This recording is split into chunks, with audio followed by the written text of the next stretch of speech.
دوستو، تحور حسین رانا کا نام ہم پچھلے کئی سالوں سے سن رہے ہیں ممبئی اٹیک کے کانٹیکس میں، جو کہ نومبر 2008 میں ہوا تھا اور جس میں 166 لوگ مارے گئے تھے، جس میں 6 امریکی بھی تھے۔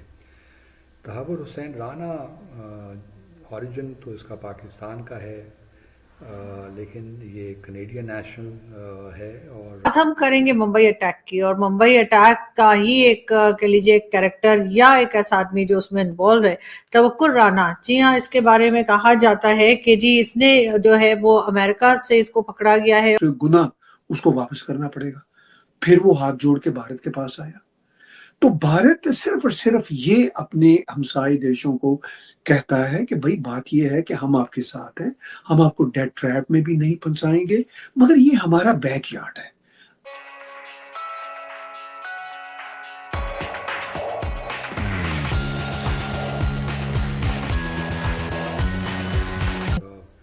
شکاگو میں بیس تھا اور وہاں پہ فرسٹ ورلڈ امیگریشن سروسز ایک اس کی اپنی کمپنی تھی، اس کو چلا رہا تھا، جو کہ امیگریشن کے معاملات دیکھتے ہیں اور ویزا فیسیلیٹیٹ کرتے ہیں۔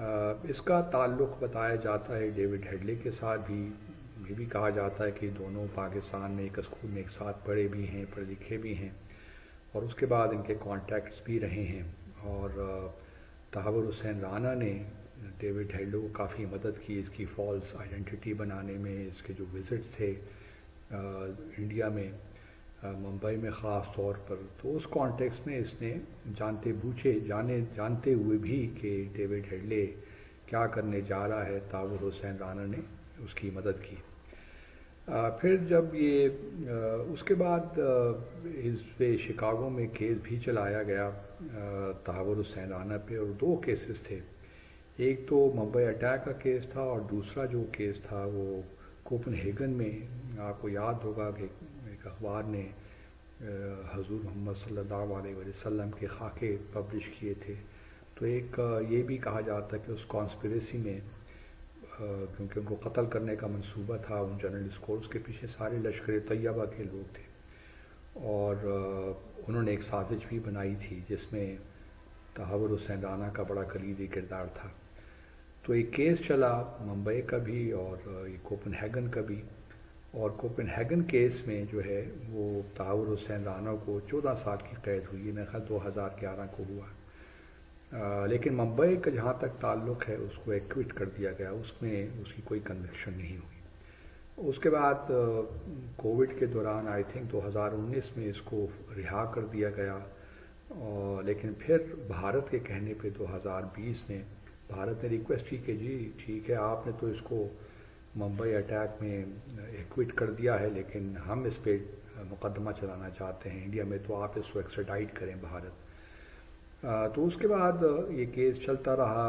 امریکہ نے 2020 میں دوبارہ اس کو گرفتار کیا، اور پھر ایگزیکٹو نے یہ فیصلہ کیا کہ ہم اس کو بھارت ایکسٹراڈائٹ کرتے ہیں رانا کو۔ لیکن پھر رانا نے اوبیسلی قانونی جو بھی اس کے پاس کورس تھا اس کو اختیار کیا، اور اپیلز کی کہ جی ایکسٹراڈائٹ نہ کیا جائے، کیونکہ وہاں پہ اس پہ ٹارچر ہوگا۔ انڈینز تو ویسے ہی یہ آلریڈی کنوکٹ کر چکے ہیں اسے۔ تو لیکن کچھ دن پہلے یو ایس کے جو ہیں چیف جسٹس سپریم کورٹ کے جان رابرٹس، انہوں نے اس کی جو آخری پلی تھی اس کو بھی نامنظور رد کر دیا۔ اب آج 10 اپریل یا کل 11 اپریل تک تحور رانا اس کو آلریڈی جو انڈیا کی نیشنل انویسٹیگیشن ایجنسی ہے اس کے حوالے کر دیا گیا ہے۔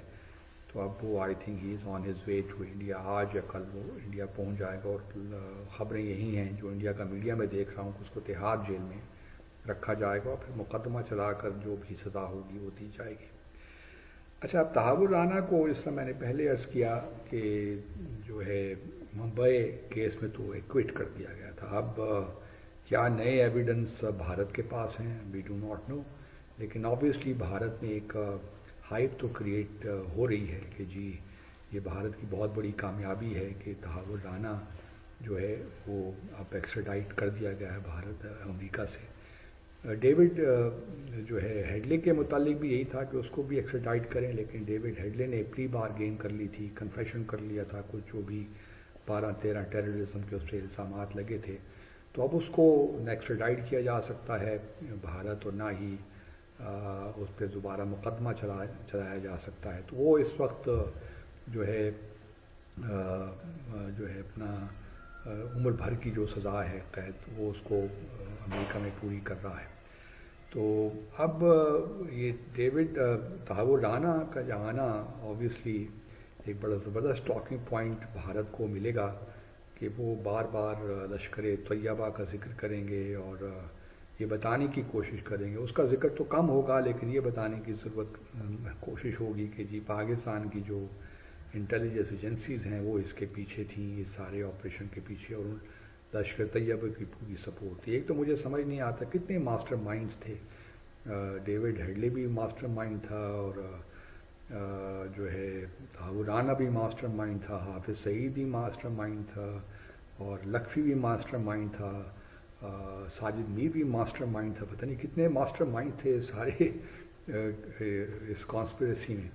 لیکن چلیے ایک تو سیپریٹ گفتگو ہے، لیکن یہ بات بھی یاد رہے آپ کو دوستوں کہ پاکستان نے جب یہ ممبئی اٹیک ہوا تو پورا ہم نے کوآپریشن بھارت کے ساتھ کیا.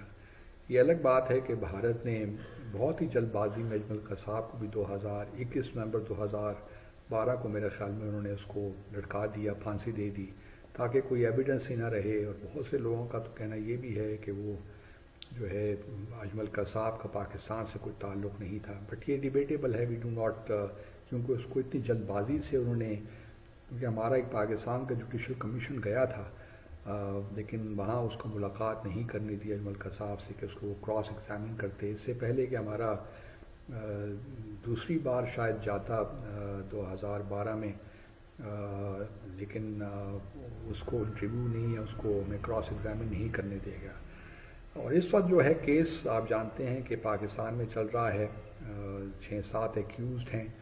اور کہا یہ جا رہا ہے کہ یہ امریکن سٹیزن ہے، ویسے ہے تو پاکستانی لیکن بہت عرصے سے امریکہ میں ہے، اور اب اس کو جی امریکن گورنمنٹ نے فیصلہ یہ کیا تھا کہ اس کو بھارت کے حوالے کیا جائے گا.